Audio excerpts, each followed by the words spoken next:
yarada kuwa guursan doona iyo kuwa imika cusubba bal in la tijaabiyo horta waxa guryaha marka la soo galo waa inay ka duwanaadaan guryihii aynu ku jiri jirnay bariyaha qaarkood. shirkadda Turkish Star oo bixisa adeegyada casriga ee lagu qalabeeyo guryaha xafiisyada iyo goobaha kala duwan ayaa habeenkii xalay xarun cusub ka daafurtay magaalada Boorame ee xarunta gobolka Awdal waxaana xariga si wada jir uga jaray mas'uuliyiin ay kamid ahaayeen cilmowdiin waxgarad aqoon-yahan xildhibaan Cabdilaahi Xuseen Catee oo kamid ah xildhibaanada golaha deegaanka degmada Boorame madaxda rugta ganacsiga ee gobolka Awdal iyo mas'uuliyiinta shirkadda Turkish Star.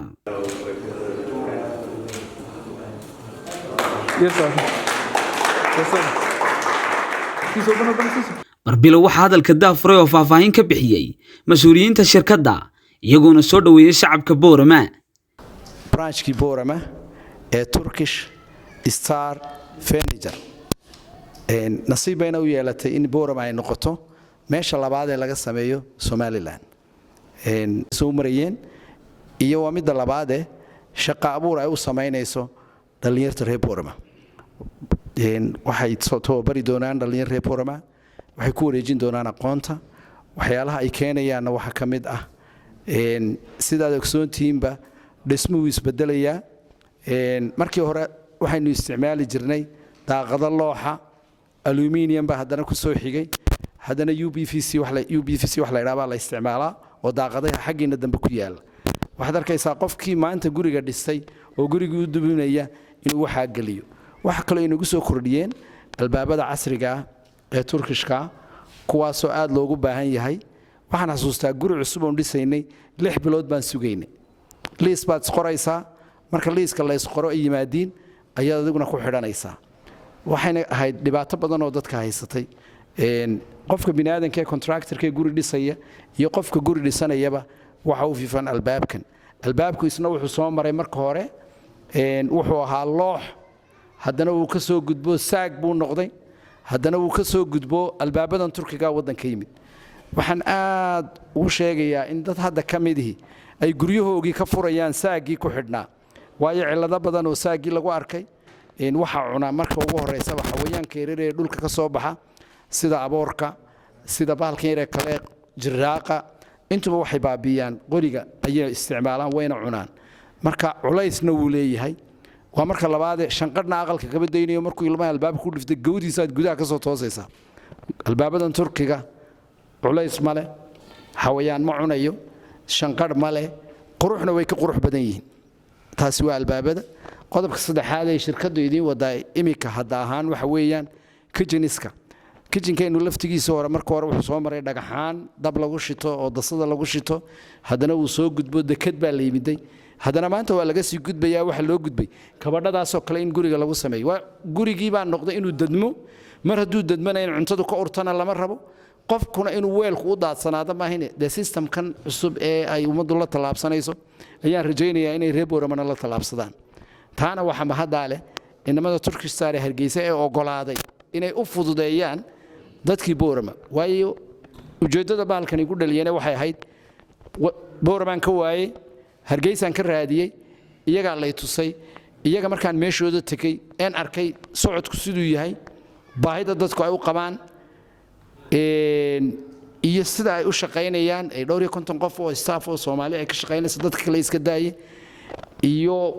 opportunity ay dadka u hayaan waxa warinta reer Boorame gaari soo fuuli lahaayeen waxaan u bariyayaa inay Boorame waxay u baahan yihiin dhan keelan haday noqoto hurdo haday noqoto miisas haday noqoto kuraas qodobka kale aan jeclahay waxa weeyaan idinkoo ila jooga waxaynu ku codsanaynaa inay Boorame la mid noqoto Berbera in workshopkii aan Boorame ku sameeyno staffka oo reer Boorame noqdo ummadda ay job opportunity ka hesho koskuna uu la noqdo koska Hargeysa lagu iibinayo taana waxaan ka rajaynaynaa teamka Turkish Star inay fudaydiyaan waxaan dadajin doonaa qaabkii ay u fududaan lahayd dhamaantiina waa salaamantiin waxaan qabano waxa kamid ah horta waxa indhihiino arkayaan ayaanu sameeynaa oo production ka soo baxa Somaliland waxa saddex ugu waaweyn ee imika ugu horeeyaan Boorame ku soo horeysinay production inta uu ka badan yahay laakiin saddexdan ku soo horeysinay waxa weeyaan waa kitcheneska casriga ah modern kitchenes iyo albaabada Turkiga ah ee PVC-ga sida uu Cabdirashiid sharxay aan aboorkana cunayn dhibaato kalena aan yeelanaynin oo aan fududna qurux iyo bilicna leh iyo daaqadaha iyagana aad arkaysaan BVC-ga iyagana lagaga raystay sanqadhii birta iyo dabayl iyo waxaasaan lahayn iyadana aad iyo aad waxaan iyadana waxa farxadii ah inay noqotay magaalada labaad Tukurstar xafiiskeeda laga furo Boorame oo ah magaalada aqoonta magaalada caqliga magaalada Somaliland laga dhisay hadeerna waxaan silinahay meel kale ka horeysin inay ugu soo horeeya dadka reer Booramana Turkish Star Furniture and BVC iyo waliba Doriska oo aan iyaguna aynu arkayno oo dhawaan aynu iyaguna soo kordhino cusub oo ah waxyaabihii ugu dambeeyay ee shirkadu ay maalgeliso isla mar ahaantan xafiisku uu yahay kii koowaad ee sida maamulaha guud ee shirkadda Turkish Star Baashi uu sheegay in Boorame laga furo uu yahay kii koowaad ee Boorame lagu bilaabo annagoo u door bidnay Boorame inaan uga furno muxuu ahaayay Boorame oo aanu aragnay baahida suuq ee ka jirta iyo isla mar ahaantan kubcitaankeeda dhaqaale ee ka jirta magaalada Boorame waayo magaalada marka ay aqoon taalo ayaa dhaqaalaheeduna kordhaa waxaan idhaahday horumarkeeduna uu kordha marka magaalo dhismaysa oo koraysa magaaladaas aad baan u amaanaynaa dadkeeda iyo customerska aan ku leenahayba dadaalka waxa loogu jira waxa weeyaan mar walba in lala jaan qaado tiknoolajiyada caalamku uu gudbayo oo maanta sidoo inoo sheegay Cabdirashiid waxay ahayd dhagax weyn ka soo bilownay maantana waxaynu maraynaa kitchenka quruxda badan la in laga soo gaaro waxay ka mid tahay uun aqoonta cilmiga ee adduunku horumarka uu gaarayo iyo horsocodkiisa laga yaabaa in mustaqbalka dhowna wax ka sii duwan uu yimaado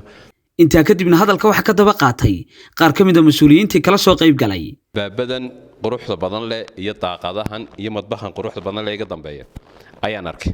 haddana markaasaan akhriyay istaambanarka xagga taagan akhriyay markaan waxaan xaqiiqsaday runtii in uu yahay barodhaq cusub oo bilic leh oo looga baahnaa magaalada Boorama saan wada ognahay magaalada Boorama oo magaalada aqoonta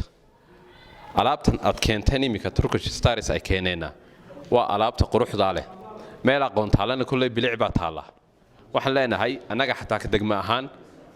waxaad ka qayb qaadateen bilicdii magaalada markaad alaabtan magaalada aad keenteen bilicdii baad ka qayb qaadateen oo guryaha alaabta lagu dhisay martida la keeno de kulay meeshii laga keenay xasuusanay hadduu qofku Turkiga yimaado ima gudoomiye jaaliyada Turkigu hadduu Boorame yimaado hal habeen uu seexdo albaabada iska furfuriyo kitchen oo arko de waa laga yaabaa inuu Turkiga inuu joogo uu qaato marka waa bilicda ka qayb qaadateen waan soo dhaweynaynaa anigu halkan waxaan ka ballan qaadayaa in kastoon oday waxaan oo dhan ka wada weynahay ninka ugu horeeya gashanaya horta waa aniga kow hawshaasi ninka Boorama u bilaabaya biidni rabbil kariim horta waa aniga waxaan rajaynayaa dhalinyarada kuwa guursan doona iyo kuwa imika cusubba bal in la tijaabiyo horta waxa guryaha marka la soo galo waa inay ka duwanaadaan de guryihii aynu ku jiri jirnay baryaha qaarkood suxufi cisqi magaalada Boorame xarunta gobolka Awdal